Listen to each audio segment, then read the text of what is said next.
السلام عليكم، مرحبا بكم معايا في فيديو جديد. ما تنسوش تضغطوا على زر الإعجاب وتشتركوا في القناة باش يوصلكم كل جديد. في رمضان ولا في أي موسم كاين عروض للمنتجات الجزائرية، كاملنا نروحوا نشريو ونلقاو سعر مكتوب فوق التغليف، بصح كي نوصلوا للحساب نلقاو السعر طالع شوية.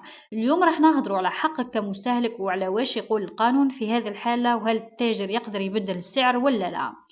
أول حاجة لازم تعرفوها السعر المكتوب فوق التغليف، خاصة كي يكون عرض ترويجي تاع رمضان ولا حملة إشهارية، هذا هو السعر اللي لازم تخلص به.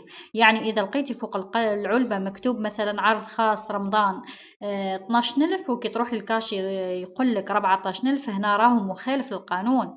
علاش مخالف؟ لأنه المادة السادسة من القانون 4.2 واضحة وصريحة، تقول يجب أن توافق الأسعار ولا التعريفات المعلنة المبلغ الإجمالي الذي يدفعه الزبون مقابل اقتناء سلعة أو الحصول على خدمة. بمعنى آخر أنه السعر اللي تشوفه قدامك هو نفسه اللي تخلصه، ما كانش زيادات من عند التاجر، وأي زيادة فوق السعر المعلن تعتبر مخالفة صريحة.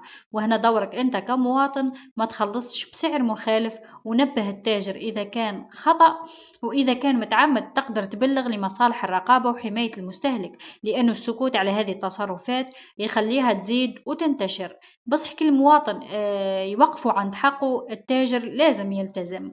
وزيد حاجة مهمة، بعض التجار يقولوا السيستم ما تبدلش السعر، والله راه عرض وفات. مادام السعر مازال مكتوب ومعلن قدام الزبون لازم يطبقوه.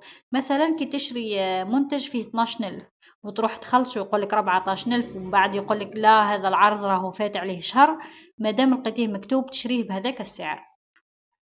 في الأخير أعرف حقك وما تخليش حتى واحد يتحايل عليك. السعر المعلن هو السعر اللي تخلص به، والقانون راهو في صفك.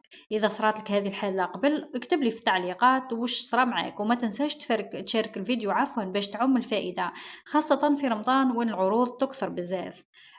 ومعاكم ديما تتبعوني وديما يوصلكم الجديد في حفظ الله ورعايته في فيديو قادم إن شاء الله.